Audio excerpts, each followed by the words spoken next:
Welcome to Season 2, Episode 6 of Discussions with the Social Worker.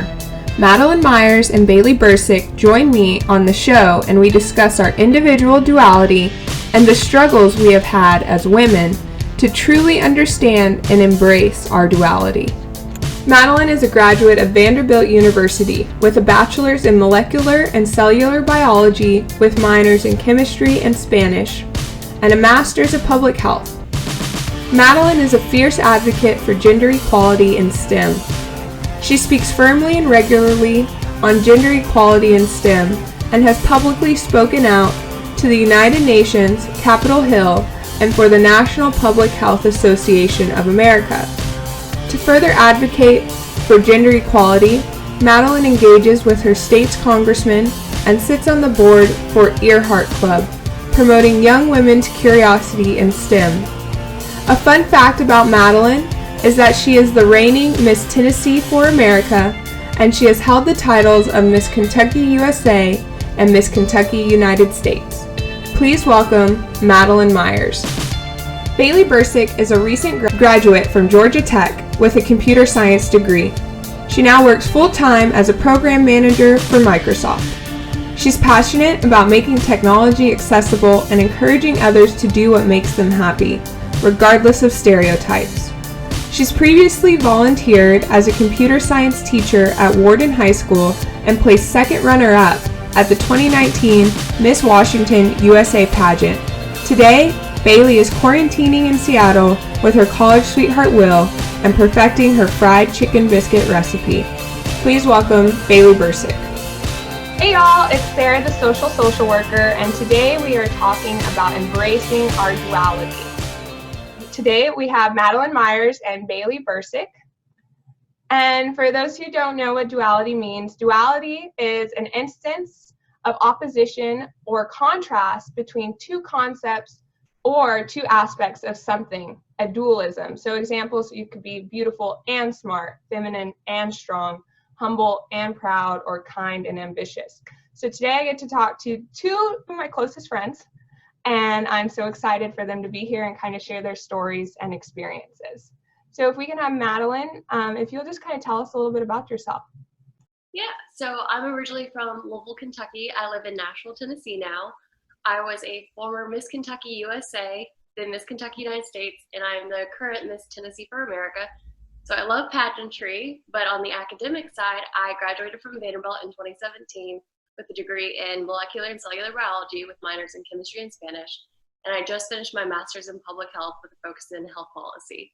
So I feel like that kind of sums me up in my duality. Yes, you're all things and all things wonderful. I'm so happy you're here. Bailey, can you tell us a little bit about yourself? Sure. So I grew up in Duluth, Georgia, and then ended up going to Georgia Tech for college. After that, I graduated, got a job on the West Coast, so now I live in Seattle, and that's been just incredible. I work in tech, so I guess that's part of my duality. And in terms of competing in pageants, I did Miss Georgia USA twice when I lived there, and then I recently competed in Miss Washington USA this past year and was second runner-up. So I haven't won a title like Madeline, but hopefully one day we'll see. Well, for anybody who doesn't know about pageants, just being there is a prize in itself, getting to meet so many different women from so many different backgrounds. Bailey and Madeline have both been such big supporters of me in my pageant career, and I'm so excited to talk a little bit more about that. Before we get down the pageant road, Madeline, what does duality mean to you, and how are you embracing it? So duality to me is being both. I mean that's just basic in the definition. But if you kind of break it down more, I say it's eliminating the or. And you kind of talked about it when you were first introducing this. Like, we have such a focus, especially on women, to be smart or pretty, cheerleader or basketball player. And one of the hardest things that I've always seen is like we're always pitted up against each other. So the basketball players will rag on the cheerleaders and vice versa. And it's never this and concept where we can come together and celebrate the differences between us. And especially like the smart and the pretty. Why do we have to be one or the other when both can take us so far in life when we are the and? And why can't we come together in that sense? That's kind of what duality means to me, and especially embracing it in myself. Like with pageantry, I always felt like I had to hide the STEM. Like for some reason that wouldn't let me belong. But then when I was able to incorporate gender equality in the STEM field as my platform, that took me so much further in being authentically me. But in my STEM classes, you know, I would be in a spray tan, I'd be looking orange or something, and they'd be like, what were you doing? What's this? And I would come up with all of these excuses about why I was gone for the weekend instead of celebrating, you know, I was volunteering, I was doing this. By the way, I'm like Miss Kentucky or Miss Tennessee. And it was like a whole section of my life was missing, and I was making excuses for hiding it. But it turned out, once I kind of like felt comfortable in and of myself, to say, you know, I am both, I got a lot further in the STEM field, and it became an interesting talking point, and it let me bring the skills that I learned from pageantry into STEM. Beautiful. And how are you embracing it now? Just kind of in my day-to-day life, I take some of the stuff that I've learned from STEM, like especially in my career, I'm working part-time as contact tracer, and I'm also applying for jobs. And it's kind of one of the interesting selling points is that I have all of this public speaking experience from pageantry, but I have that education background too.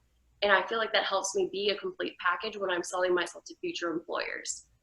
And so that's me embracing things that normally I would try to keep separate, or if I was applying, I'd be like, I am so heavy in STEM, look how great this is, versus I have STEM, but I also have experience making connections and working with a plethora of people. Yes, and I think you touched on something really important is sometimes we want to hide certain aspects to make sure that we fit in to our job or we fit into pageants. But if we're hiding that, then we're not being authentically ourselves. And then nobody's happy because we're unhappy with ourselves. So thank you for touching on that. Bailey, can you kind of touch on what duality means to you?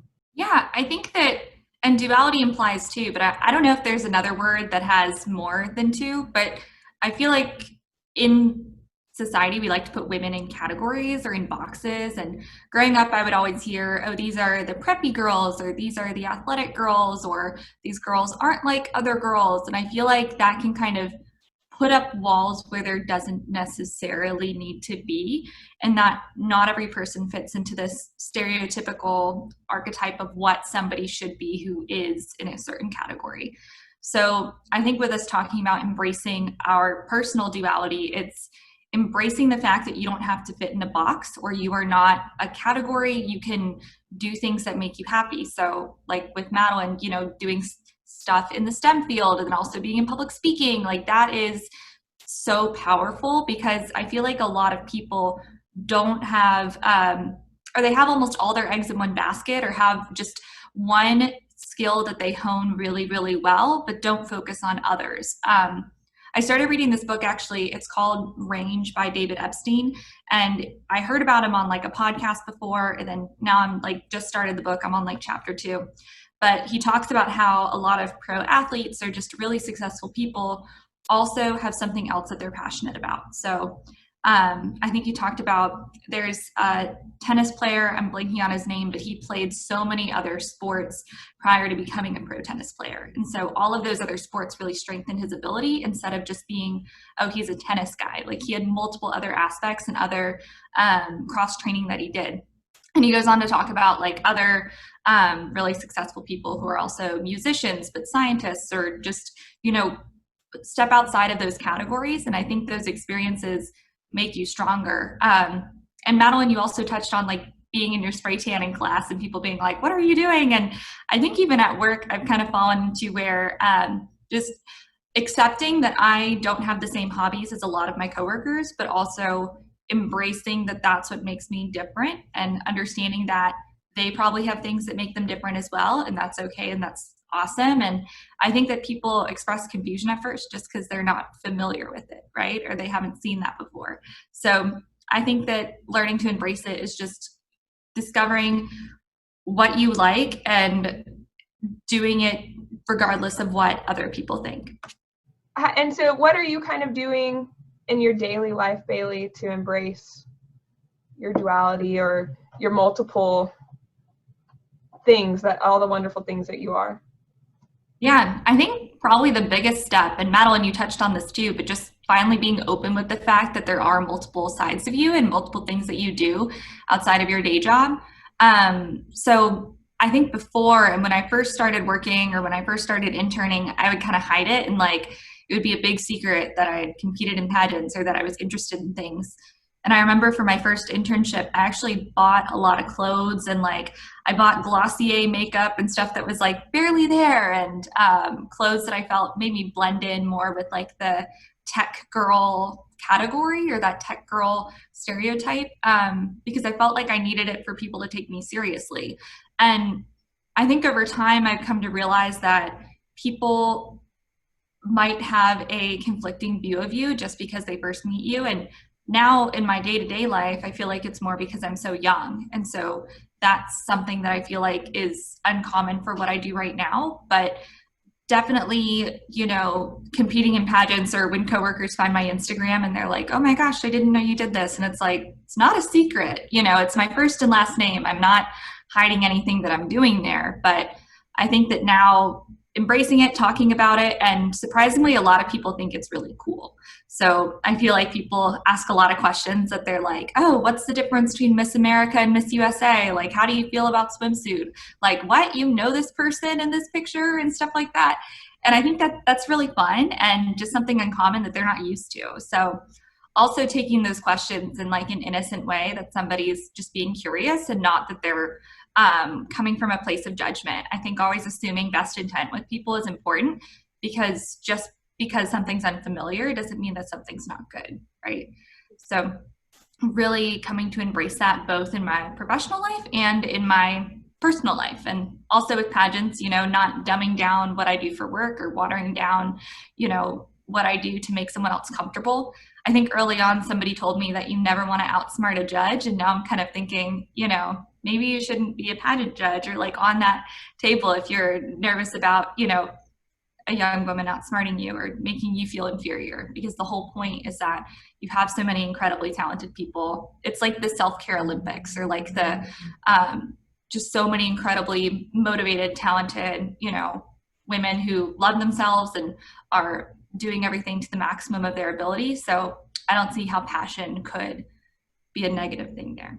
Yes, definitely. And I feel like we're living in a time now where so many women are educated, so many women have like the opportunity to be professionals and to take up space in STEM or in social work where I am, or anything that they're passionate about, they have that opportunity to pursue. And I think both of you guys have some really cool platforms that you've been working on. And if we can kind of touch on that, that would be great. Madeline, if you'd like to start first. Sure. So my platform is on gender equality in the STEM field.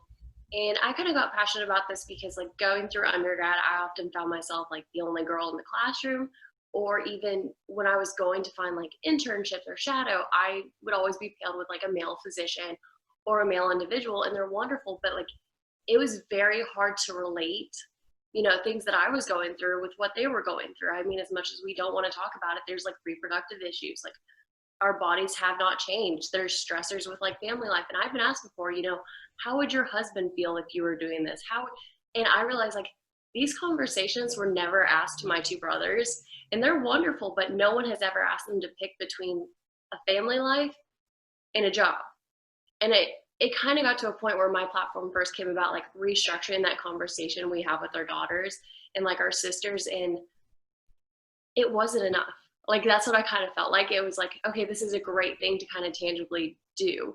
So I started calling on our congressmen. I've spoken at the United Nations, and the more I delve into the statistics, it was kind of alarming. I mean, women get 50% of the undergraduate degrees, which is fantastic. But if we look into it, only 7% of women are getting STEM degrees, and even less of them are using them in the field. And if they are in the field, typically they get paid less than men. And I kind of didn't think that would ever happen to me. And as I was applying for a job, I was applying with one of my male classmates, and I used to tutor him. He's wonderful, but I want to make that point, same age, same graduate profession, and I tutored him. And they were offering him twice as much per hour.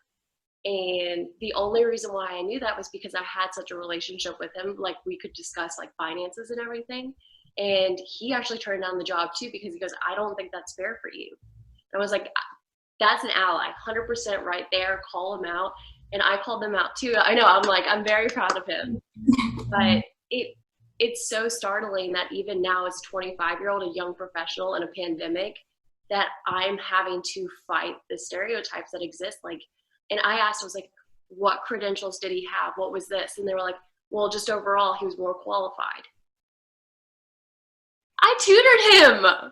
We had the same graduate profession and undergraduate like degree. He went to a different university, but they were parallel to each other. And I couldn't feasibly figure it out, besides the fact that there was one thing kind of separating us. So that's kind of why I still fight to this day for this platform, because everyone's like, women can take up space now. It's all good. The fight is done. No, the fight is very much alive, and there's so many microaggressions. And like, I recognize that like I have it a lot easier just because of my skin color, but that fight has to continue for everyone. Just because it's easier for me does not mean that it's easier for everyone. Sorry, I ramble. No, that's wonderful. And like you said, it's a conversation that can't just stop with your daughters. It has to go to our politicians. It has to go to people who are doing the hiring. And I think that's wonderful that you are taking the fight to their doorstep, basically, and saying like, this is not okay.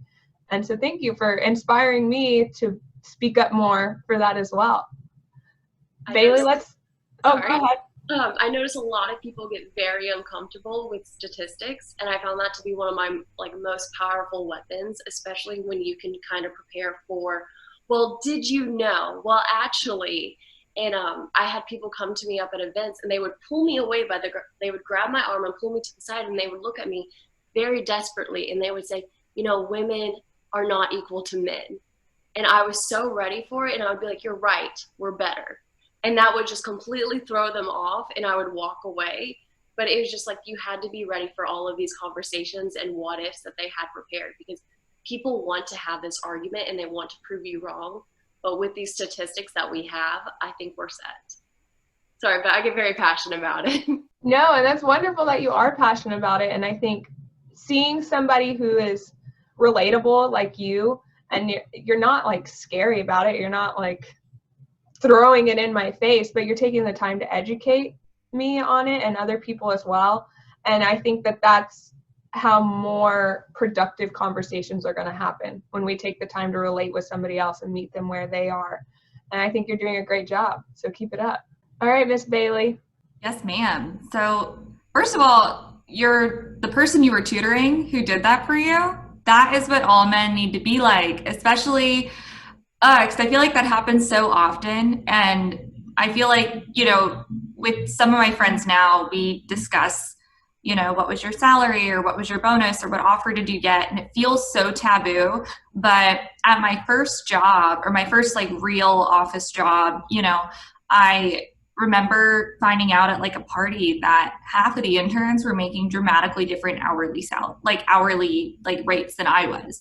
And that was so shocking to kind of be like, wait, you're getting how much an hour and you're getting how much an hour? And there's an obvious trend of like, oh, okay, so all of the young women at our school are getting a good like $4 to $5 an hour less than the young men who are doing the same job, or like, hey, I know his job is not that hard. So that's really awesome that he did that for you and was like open about it and was like, I'm not going to work there because they are not going to treat Madeline right. Like, I wish more people would do that. And I'm sorry, I like lost my train of thought after that. I was so excited for that story. No, yeah, I mean, like you said, that your friend, I hope that he continues to be like that even as he goes on, because it's so easy for anybody who's in a position where they want a job to be like, okay, like, I need the money and I need to pay off loans. Sorry, Madeline, like, you really helped me, but I gotta go. So good for him. But Bailey. Our company, I'm just saying. He's good. Bailey, the second part of the question was just kind of like, tell us about your platform, and kind of how you are implementing it in your daily life, but also in the communities. Yes. So I mentioned I competed in Georgia for Miss Georgia USA for 2 years, then Miss Washington USA this past year.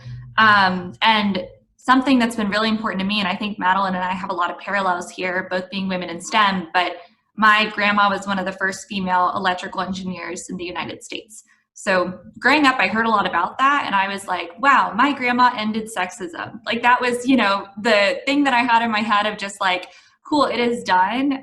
The tech industry is 50-50. Like she worked at IBM, and she would always talk about like other women she worked with or other friends of hers. So I assumed that the tech industry had all of these grandmas that were making decisions, and that the stereotype of like the guy in the hoodie with the tech company wasn't really something that I had fully realized until like college, because I remember growing up or in school, people would be like, oh, that's so like difficult to do these classes or to like be interested in this or to want to pursue that. And it really didn't sink in until like, oh, I'm in a classroom in college and I'm one of, two women in this class, or, the only woman in this class, right?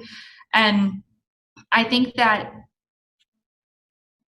building that pipeline of more women in STEM, and also understanding that I think we have a strong interest in STEM when girls first, start doing it in classes, and a lot of girls start out with much better grades in math than like boys do. But I think that you really can't see yourself in those positions of power because you don't see other women that are there. And I feel like oftentimes I would get to a job and there wouldn't be other women that I worked with, or there wouldn't be women in positions of leadership that I wanted to emulate or that I wanted to be like. And so I was really passionate about, what can I do to be a visible woman in STEM that other young girls could look up to, because I wish I had that growing up. Because I had heard about my grandma who, she like over the years just isn't, where she was mentally. So it's difficult to have those conversations as I got older. And I was like, wow, there is not very many people like me. So I was really focused on that. And then as I decided to take a year off pageantry this year to kind of focus on work and focus on, what are things that I'm really passionate about. And I'm looking at kind of shifting my platform, but I'm not too sure what I want to more prioritize it to be yet. But Madeline, it's really interesting to hear that yours is focused specifically on like closing that gender gap and, equality in the STEM field. So it's really cool. I am so blessed to be friends with both of you guys. You inspire me daily to not only be a better version of myself, but to be a better role model for the generations coming up. I guess I never pictured myself saying like, oh, the younger generation. But seeing how successful both of you guys have been and how serious you take your careers and your pageantry, it's so inspiring, and I'm so proud of both of you. And I kind of want to talk about how we can, as women today, how we can give or create an environment for other women coming up to have the same opportunities. Madeline, if you want to start first. That's kind of a loaded question. I mean, there's so many different avenues you can take. Part of it is, I mean, I'm just like, my mind's going everywhere. So one of the first things is kind of to have these conversations with your brothers. I've been blessed with two who are very open-minded and kind of have seen the fight that I've had. And they go and they bring this to their girlfriend. And I know that one day whenever they have like children or daughters, like they won't go through the same mishaps that other women may have had. Like I know they will be the most supportive individuals in the world. And so I think that's kind of like, it's on us, unfortunately, to educate others, especially men. I mean, that'll be the biggest way that we can spearhead this. Of course, we educate women, but I think women, if given the chance, we're all going to be on the same team. I really don't see us putting each other down if we don't feel like we have to. If we can embrace this idea of duality, it won't be in us versus them, it'll be in us. But that has to come with educating men, because right now they are in the position of power. They need to create these opportunities for us to step into, because as qualified as we are, it's hard to make a seat at the table. And we have to teach them to ask the questions of who's not here, who's not represented. And when they're in that position of power, to maybe vacate that seat or make the table bigger so we can step up into those roles, because there's so many qualified individuals who can do that and would be great representatives. And I really think that that's like one of the biggest pathways that we can take right now. Another one is focusing on that younger generation, like you talked about, and instilling these ideas of confidence. And again, this and mentality at an earlier age, because I really didn't come into it till after I graduated college. And it's such a weird thing to think about, that like it took 22 years of my life to feel comfortable with these two sides of it. And how terrible is that? Like, how much could that have helped me in high school or college to make friends and to make connections? And how insecure I was with embracing who I was and the turmoil that caused, because I was so scared of people finding out that I did different things that kind of contrasted with each other. And just, whew, I'm getting passionate. I feel my heart racing. But just like embracing this culture of love and acceptance from an early age, and encouraging these passions at a younger age so they can actually go out and do it, because there's so much time that I wasted doing what I think other people wanted me to do. And I gave up so much time. I gave up so many opportunities for me to learn and grow and to be in a person. And at 22, I started kind of being selfish with my time and investing in things that I found important to develop myself as a person. And now that I feel secure, I feel like I can invest back. And that's so crucial with kind of creating yourself as a woman. And I don't think that we talk about that, because we always see ourselves as like selfless and giving. But if you don't have enough to give, what truly are you giving to create this better generation? So loaded answer, and I'm out of breath, so I'm going to stop. A loaded answer, but it was so important. You touched on everything that needed to be talked about. And like you said, having conversations with men is not always easy, especially depending on how they grew up or what generation they came from. So being able to have that confidence and educate people takes a lot of guts, and I'm so happy to have you on here to be a representation of that. And I do have to say kudos to a lot of men, because I mean, just talking about the generation difference, there was such a focus on having like that trophy wife that would stay at home. So there was never that drive to kind of like go out and be something. And if you were a woman that went out and did something, you were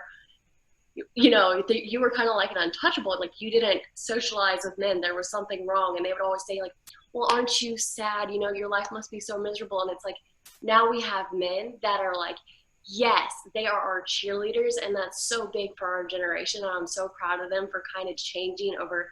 I mean, that hasn't even been 50 years. And so just that drastic change. And like, we're going to do more and more as we have these conversations. Cheers to the cheerleading men. Yes. So now I love. Okay, Bailey, let's talk a little bit about you. I know that the answer or the question was a little bit long, but how can we, like I said earlier, how can we cultivate a society where we are giving women the ability to pursue what they'd like to be in life, but also to embrace all sides of them?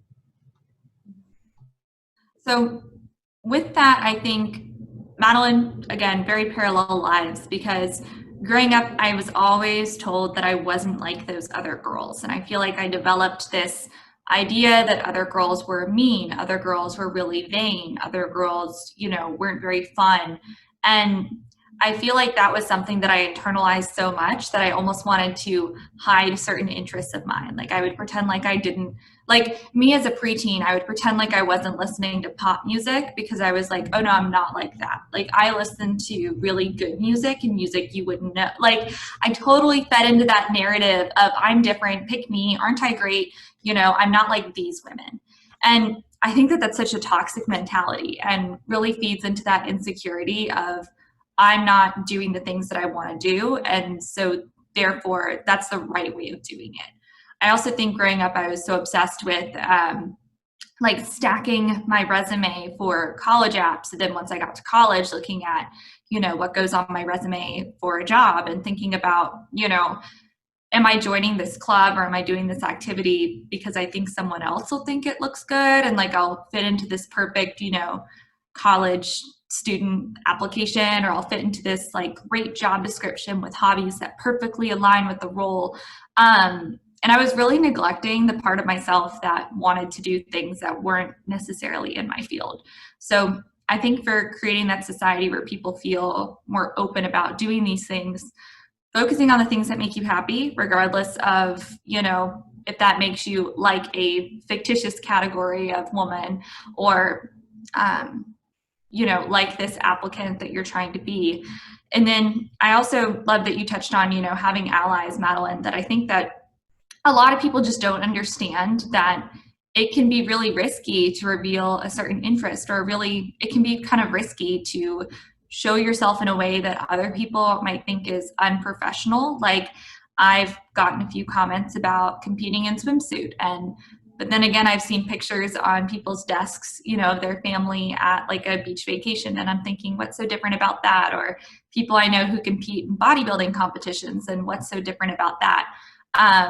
And I think we're starting to see stuff like there was a Twitter trend of, it was like hashtag med bikini or something like that. Is that what it was? So there was a guy who came out and stalked like female physicians' Instagrams, not even male physicians, no, just female, to see if they had posted a swimsuit photo, and a very well-renowned publisher published it. And it was so deeply rooted in that misogynistic idea, and I don't want to take your words from you, but it was everything that's kind of wrong and kind of set us back 100 years, but there was such a great outpour of, this is med bikini, I am both. But you go ahead, sorry. No, totally. That's exactly what I was referring to, and that's exactly what it is. You said it better than I could have, but just showing that, no, like, being presented in this way does not negate my ability to do something else. And I think the more often that, people are just seeing that and understanding that, there's this awareness that this doesn't decrease your value by being presented in a certain way. And I think also just making the men in your lives, or the allies in your lives, aware of the experiences that you face on a day-to-day basis. Like, I remember some coworkers of mine are shocked when I tell them that at some events, people assume that, I'm the girlfriend or the wife of somebody there, or the daughter, or that's, I think there was my first like big business trip where I was like coming back through customs and like going through that process, and they like ask you like, oh, what were you doing in this country? Like, what was your business coming back? And they didn't believe me. Like, they didn't believe, like the TSA person or the customs agent didn't believe me, and they ended up searching my bags and just asking me all these questions because I was traveling with two older men who were my coworkers. And I think they thought I was being trafficked, which, like, great that they're looking out for stuff like that, but also frustrating that, like, it took for them to literally find my business card and to find different things in my suitcase that, like, yes, there's my laptop, like, there's papers from the trip, those are my notes, like, here's the company branded pen. It was really shocking that when I told coworkers that, of like, oh, how was your trip back? And it was like, the flight was great. It was just, the TSA agent didn't think that I did my job, and they thought I was, being trafficked by the coworkers that I was traveling with. And that just blew some people's minds. So I think making them aware of the struggles you face is so huge, and just like letting them know that this is a bias that we all have. I think that we all have these like internal or implicit biases, and that's something that just making others aware of so that they can work through to make society a better place for everyone. And then also being aware of that yourself, right? So there's a lot of things that, we're all still learning, and how to be better and better allies for others. But I think that having more visible examples and really cultivating that allyship and doing things that make you happy, not things that like further feed into the category that you're desperately trying to be a part of. I really liked how you said it doesn't decrease your value as a person. So I guess kind of to touch a little bit on my story, because I always shine the light on other people. But so I was Miss Georgia United States 2019, and these girls know they helped me get there, and I competed at nationals with Madeline, and Bailey flew all the way out there to come see me. But I was almost ashamed, which I shouldn't be ashamed, to like bring that up in conversation. Like, my fiance, he always leads with it, like, this is Miss Georgia. And I'm like, don't tell them. And so I'm 26 now, and it's just now hit me where it's like, it's okay to be like a beautiful woman, but it's also okay to be, you can be smart and intelligent and kind and still be deemed like beautiful. And so I've really like had this internal struggle with accepting that. And now that I am a professional and I'm on now YouTube. I've also taken that leap to enter the Sports Illustrated swimsuit search, which some people I'm sure will say like, oh my God, you can't be my therapist. You're out there with no swimsuit top on. I'm like, just because I'm posing for a picture does not decrease my knowledge. It does not decrease the value that I bring to the table. It's something that makes me feel empowered. And I think that you guys touched on that beautifully by saying, you know, I can be strong, I can be smart, but I can also be feminine and kind and warm as a person. So thank you guys for saying that. What Sarah didn't mention was that she also won Fittest Award, and this girl, Yeah. that dedication, she crushed it on that national stage and had the most beautiful gown ever.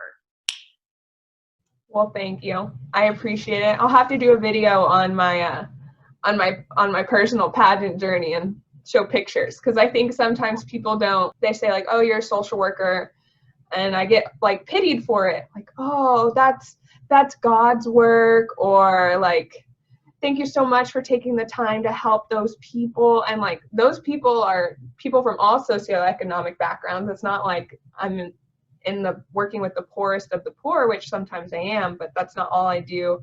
And I think that there's also a stigma around like social workers don't make any money. And so like, I'm trying to change that by taking my own career in my own hands and starting to connect with people on social media, working towards getting my clinical license so I can work in private practice versus nonprofit. So there's things like that, but you guys have touched on so many things about being what it is to be a strong woman, and I really, really appreciate you guys taking the time to do that. We love you so much. I mean, Sarah's just the bomb. For anyone who's watching this, like, watching her, we all met through a USO event in Georgia. Yeah.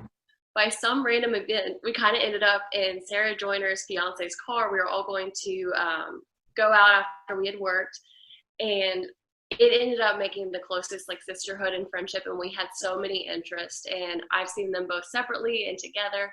And this is one of those things where it's like pageantry would have never, like if I hadn't done pageantry, I would have never met you all. These like very strong, empowered women who are changing the world. And I just want to take a moment to like acknowledge you all for that. And I love Sarah for like bringing us together to have this conversation. Much love. I really appreciate it. Yeah, you guys are, I can't say enough nice things about both of you, and how smart and how intelligent and how beautiful you are. And you're just I'm gonna see you guys run in the boardrooms and run in the companies. And if you need like an in-house therapist, just give me a call. We'll see you running it too, and on the cover of Sports Illustrated swimsuit. And no, I think especially with embracing that duality, like none of us would have met if not for that interest, right? Like none of us would have met like at that USO charity fashion show. Like we wouldn't have, because we all have very different career paths and very different interests outside of that one interest that we share. So it's also just so powerful to build that sisterhood and to also realize that, okay, these are two other really incredible women who do really incredible things that are very different than what I do. And that's okay. And that's awesome. And so, I don't know, Sarah, like you are the most like epitome of duality of everything. So really like excited for you to be doing all this. So excited for your YouTube channel and for all the things that you're doing. So can't wait to see all of your success. Oh, well, thank you so much. Both of you guys, you're gonna make me cry. I can't cry on air. But I always before I wrap up the discussion, I like to ask two questions. And so I'll let you answer the first one first, starting with Madeline. But what is one thing that you're walking away with today that maybe you learned about yourself, or you learned about a new topic, something that really resonated with you and you're going to walk away with? One, how much I miss you all. I always feel like we write, we do pen pals, we text, but it's just like, it's so good to see your all's face, especially like during a pandemic where I'm not really going out and about, of course, because stay at home. But just like this, like nourished my soul. Like having this conversation, I really haven't had an opportunity to do it since probably January. And I didn't realize how much I needed that. And to hear your all's experiences as well. Because I feel like I talk a lot about what mine is, but like I can only talk about my story. And I kind of become focused in that. But hearing your alls and knowing like I have these allies. I have you all, and I know I do, but like, I've just missed you. I've missed this conversation. I miss, seeing your beautiful faces and, feeling that love again. Just there's so much love in this room, and how just in the pandemic, I feel like we don't have that opportunity to see each other. 100%. And I think too, like you said, it's nourishing for the soul to have honest and open conversations with your tribe, whether that's your family, your friends, your girlfriends, your significant others. Like, just being able to sit down and talk about things that are really important, I think can like reignite our creativity, reignite our passion to continue to work hard. And especially in a pandemic, it's so hard to just find that fire to keep on going. And being surrounded by you guys continues to push me to get where I want to be, because I get to see you guys grow as well. So thank you. Bailey, what are you walking away with from today's conversation?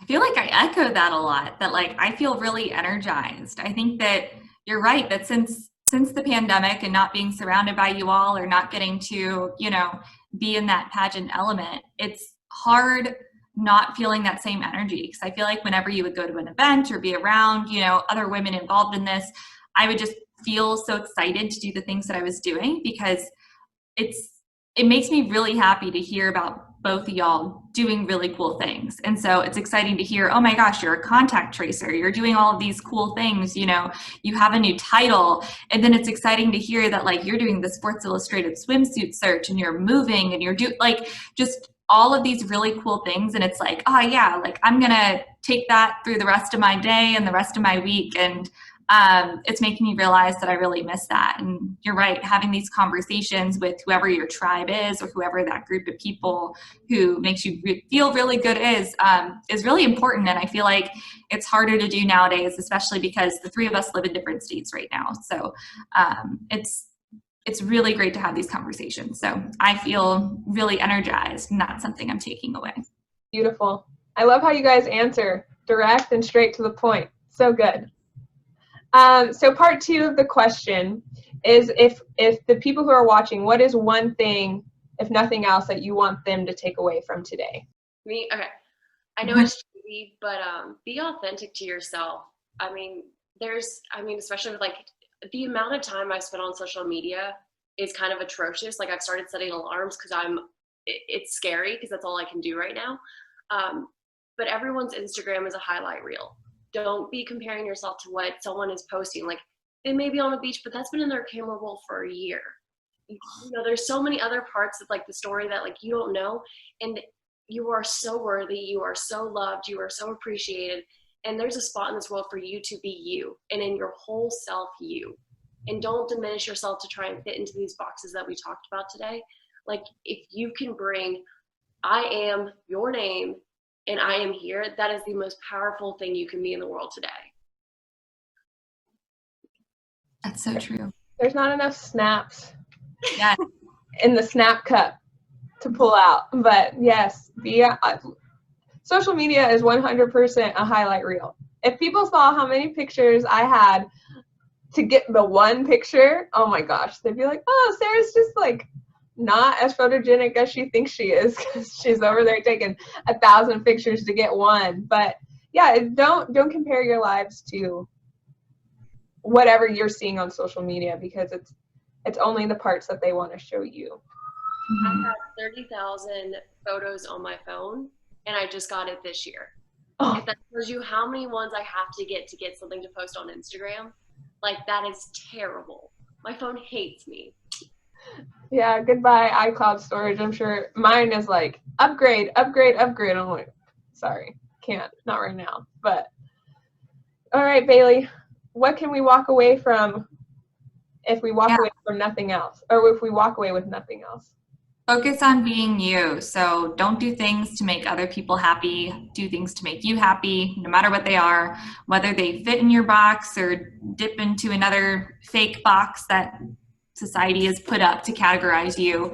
I love what you said about social media as well, Madeline, that like, I feel like I've started, especially during the pandemic, just like crazy muting people on Instagram to like create my happy bubble of content that makes me feel good and makes me feel inspired. But if there's something that makes you feel less than, or if there are people in your life that are causing you to feel less than, you know, reevaluate those interactions and think about what you can do to make yourself feel better, and what you can do to make yourself feel more inspired or, you know, more passionate about what you're doing.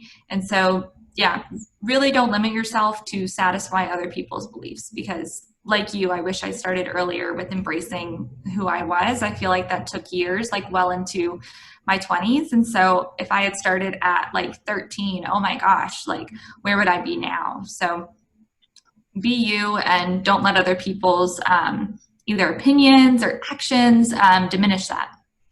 Your job isn't to make them comfortable. I love that. I might steal that from you. Your job isn't to make them comfortable. I appreciate that.